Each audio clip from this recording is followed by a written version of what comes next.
Hey, what's up guys? In this video, I'm going to share with you actually six, I'm throwing in a bonus, 5 types of items that are often overlooked by other resellers. Now, sometimes I come out here to the local Goodwill outlet.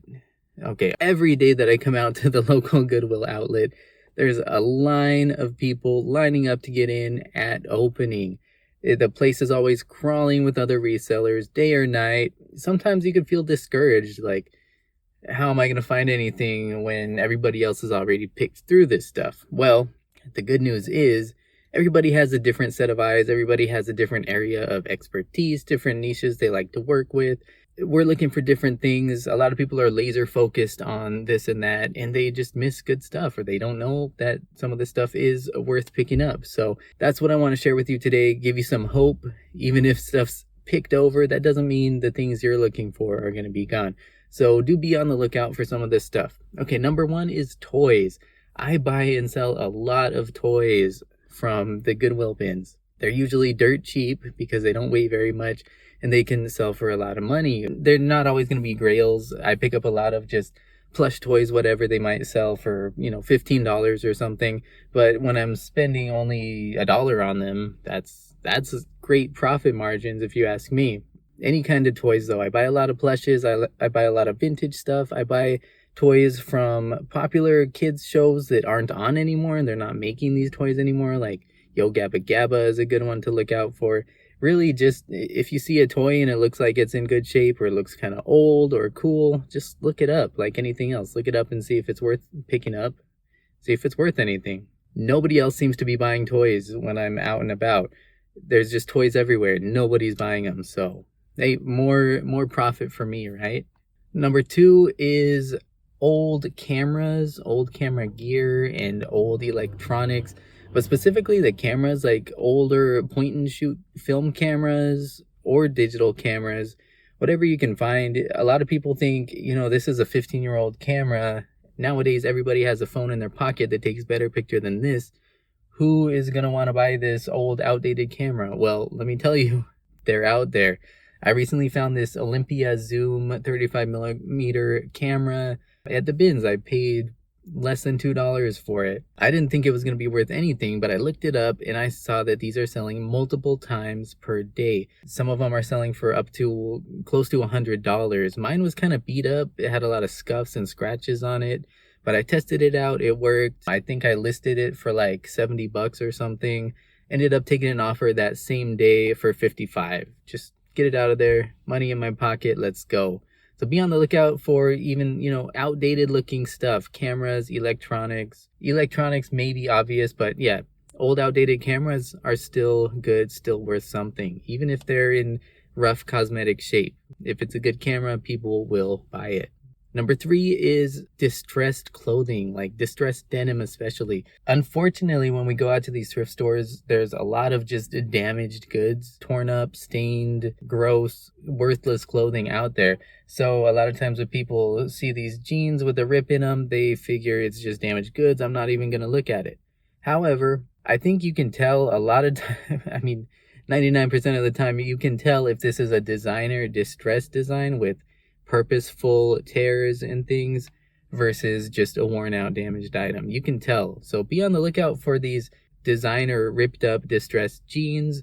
I've found quite a few of them at the Goodwill bins and they've done really well.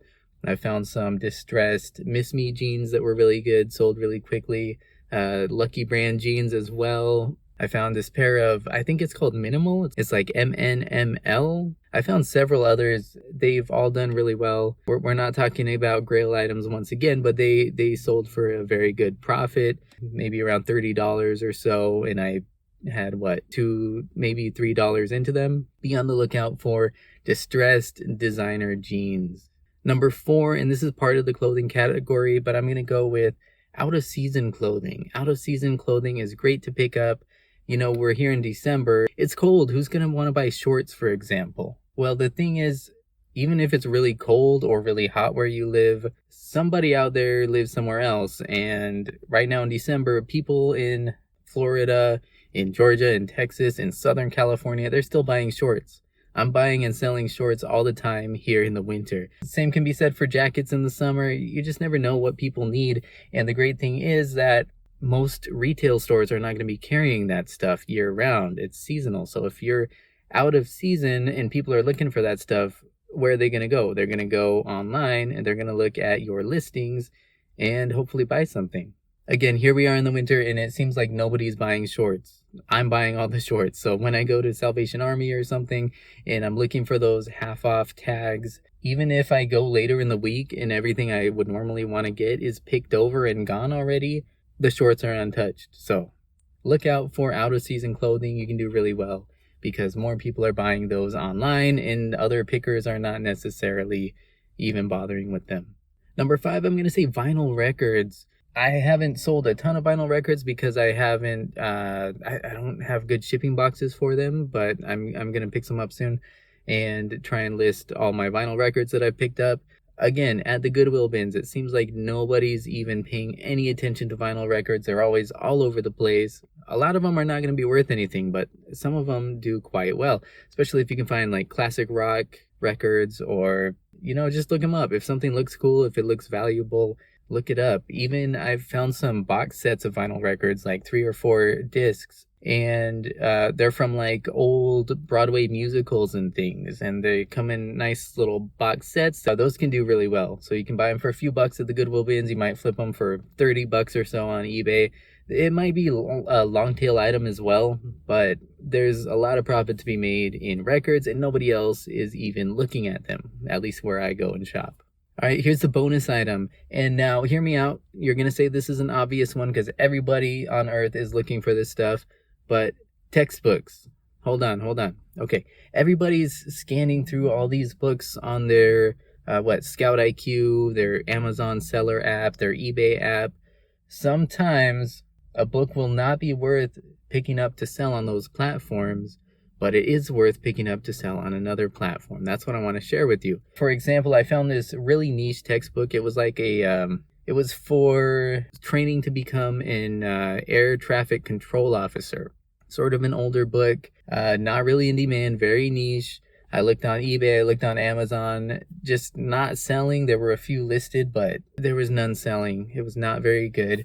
Obviously, the other pickers had passed up on this for that reason. However, there's another way. There's a ton of used textbook buyback websites out there, and there's a cool app I use on my phone. You can scan stuff on your phone. It's called Book Scout, and it's completely free.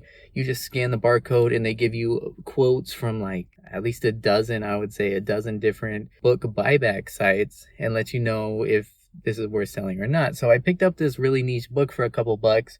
Now we're selling it on Amazon or eBay. However, one of those used buyback sites was buying it back for like $50. And the great thing about that too is you don't have to list it. You don't have to wait for it to sell, wait for months and months. You get a quote from the site, you send it in, they pay for shipping. And then as soon as they receive it, make sure it's all good, they PayPal you the money. Super easy. No waiting around for money for something to sell. Just send it in and they send you the money. So turning a $2 book that somebody else passed up into $50, easy. So do be on the lookout. Just because everyone else has already scanned through the books, you might find something that's worth some money on one of these textbook sites. Again, as soon as that Goodwill opens, there's people scanning through all the bins of books. I don't even bother anymore. To be honest, I don't bother. I do need to educate myself more on books, kind of what to look out for. I'm trying to learn more about that. So I don't have to scan through thousands of books every time. I can kind of look at this. Oh, this looks like it might be good. Then scan it and see. But I just wanted to share that little tip with you. Check out the Book Scout app. Like I say, it's totally free. I'm not trying to sell you anything. I'm just sharing it with you because, yeah, it's paid off for me here and there. Again, most of these books are not, you're not going to find a lot of home runs like that, but it is a third option when everybody else has already checked Amazon and eBay and left stuff behind. Check it out. Why not? Take a quick look. It doesn't take a lot of time. You might turn $2 into $50 like I did. Easy. So anyways, those are my tips for types of items to look out for that it seems nobody else in my area is looking out for. Maybe you can find some good hidden treasure that the rest of the competition missed. Hope this was helpful in some way. If you have any tips, what are some good items that nobody else ever picks up in your area? If you want to share that, that'd be awesome. Anyways, thanks for watching today. I will see you next time.